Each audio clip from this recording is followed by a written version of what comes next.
suis effectivement radiologue, expert en imagerie de la femme et surtout exclusivement maintenant depuis au moins 10 ans sur l'endométriose. Donc ma pratique est dédiée à l'endométriose et à part entière. Et je suis donc le fondateur du centre de l'endométriose du groupe hospitalier Paris-Saint-Joseph, donc à Paris, et après du réseau Ville-Hôpital Endométriose qui s'appelle Raisando, dont le site internet est raisando.fr, par lequel nous sommes maintenant quasiment 140 professionnels de santé dédiés à l'endométriose quasiment à temps plein. Son ambition, c'est de faire découvrir justement aux professionnels de santé non spécialisés de façon précise dans l'endométriose. Et ce qu'est l'endométriose, et notre option, c'était de les aider à faire face aux consultations multiples que rencontrent tous les praticiens de santé, quelle que soit la spécialité d'ailleurs, sur le thème de l'endométriose, que c'est une maladie complexe qui fait appel à la multidisciplinarité.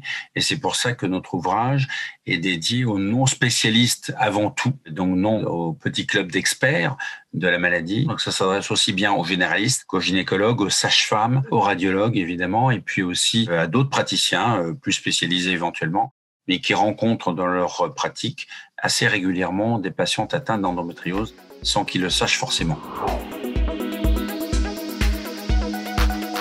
Le noyau dur, effectivement, fait partie du centre d'endométriose du groupe hospitalier Paris-Saint-Joseph, absolument plurimultidisciplinaire, et allant de la psychologue au chirurgien hyper spécialisé dans la prise en charge de l'endométriose, que ce soit d'ailleurs le chirurgien gynécologue, digestif ou urologique, mais en passant aussi par les gastroentérologues, les rhumatologues, les endocrinologues, les pneumologues, les généralistes plus orientés vers la pathologie féminine, et puis les sages-femmes, les praticiens gynécologues, médicaux ou chirurgiens, et les radiologues, bien entendu. Donc c'est une équipe pluridisciplinaire qui intègre aussi évidemment ceux qui sont en charge de la procréation médicale assistée. Franchement, le livre est assez ouvert. Il fait appel à toutes les spécialités qui sont nécessaires pour les prises en charge complètes et adaptées, optimales d'une patiente qui a l'endométriose, qui est une maladie complexe.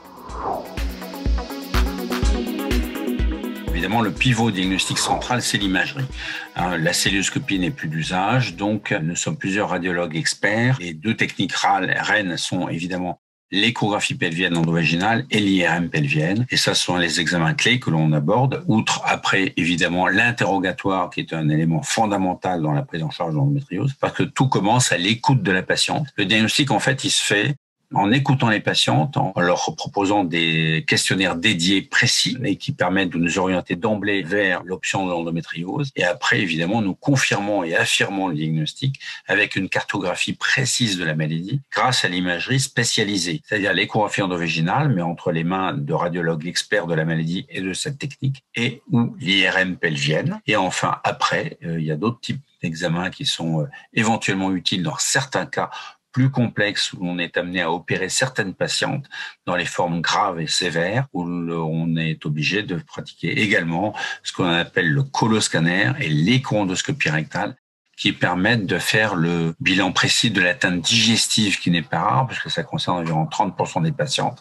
Et quand l'atteinte digestive est suffisamment importante et délétère, le plus souvent on opère, et quand on opère, on a besoin d'un bilan précis d'imagerie qui fait appel à ces deux techniques dont je viens de vous parler, en complément donc du bilan d'imagerie standard et classique, qui est l'échographie et l'IRM. Mais tout ça se décide au fur et à mesure en fonction du parcours de la patiente, de ses nécessités, de son besoin, de ses objectifs. Et donc tout ça, c'est une décision qui ne se fait qu'en réunion de concertation pluridisciplinaire. Donc on ne fait pas d'examen complet, total, définitif, tous azimuts, sans savoir ce qu'on va faire. On commence par l'échographie, éventuellement on complète par l'IRM, et ensuite, éventuellement, dans les cas uniquement où l'on décide d'opérer de façon collégiale une patiente, on effectue ces examens complémentaires qui sont le scanner digestif, le coloscanner et l'échonoscopie rectale. Donc il y a un ordre, il y a une sorte de rationalité de l'approche, de la cartographie de la maladie, qui ne se décide pas au hasard et de façon arbitraire. C'est quand même rationalisé, réfléchi, avec une concertation. Et quand nous sommes dans les réunions de concertation pluridisciplinaire, nous sommes au minimum une trentaine présents et tout le monde a droit à la parole et donne son avis, de façon à proposer une option qui soit la plus adaptée au cas de chaque patient, parce que c'est une maladie compliquée, qui est à chaque fois très différente d'une patiente à l'autre. Les besoins des unes et des autres sont pas les mêmes, donc on s'adapte en fonction du terrain, de l'âge, des besoins, des symptômes et du désir ou pas de fertilité. Les cas cliniques, c'est important. Il y a une dizaine de cas cliniques qu'on a choisi de façon assez exemplaire, reflétant la complexité variable d'une patiente à l'autre, en allant du cas le plus simple au cas le plus sévère et le plus complexe, touchant tous les organes. Donc évidemment, ces cas cliniques illustrent la façon dont on les prend en charge. Ça permet de comprendre que la maladie est variée, complexe, et qui nécessite à la fin une décision multidisciplinaire en réunion, en concertation adaptée. Donc c'est pour ça que la partie cas clinique est assez importante et reflète en fait le côté pratique du livre, parce que c'est pas seulement des données théoriques, mais après il faut les mettre en application. Et on s'aperçoit qu'il y a quasiment autant d'endométriose que de femmes. Donc c'est pas si simple. Alors 10 cas cliniques, c'est assez symbolique, mais il y a plus de cas potentiels. Mais enfin, en tout cas, ça reflète un peu la difficulté de la situation présente en fonction de chaque femme. Et ça, c'est important de refléter la complexité. Mais en même temps, on essaie de donner des grands axes, parce qu'il y a quand même des grands axes qui permettent de traiter de façon adaptée, à la fois en simplifiant, mais en même temps en ouvrant sur la complexité de la maladie.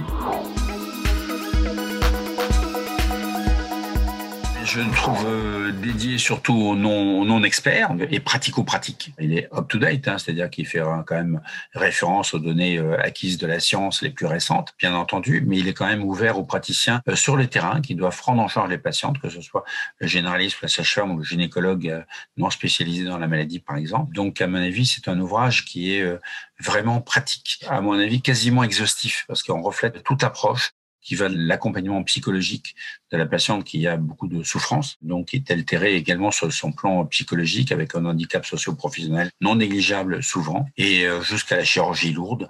Donc c'est un ouvrage relativement complet qui permet de comprendre un peu toute la complexité de la maladie, comment on approche une approche pluridisciplinaire, tout simplement, parce qu'on ne peut pas décider dans son coin tout seul de la façon dont on va accompagner ces patients.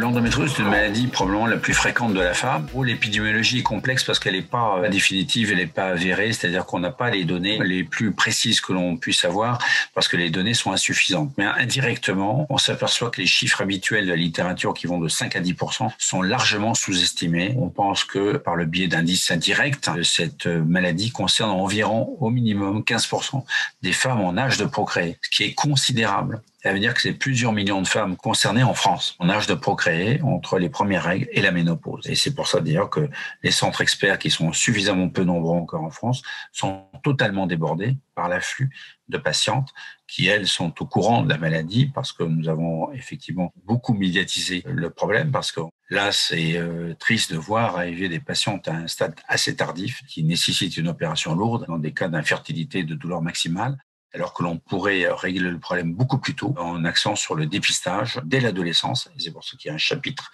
précis que j'ai écrit d'ailleurs personnellement sur l'adolescence qui est important à prendre en compte, parce que je pense que la patiente doit être prise en charge le plus tôt possible pour éviter les problèmes ultérieurs de maladies graves à opérer et qui occasionnent une infertilité dans un certain nombre de cas.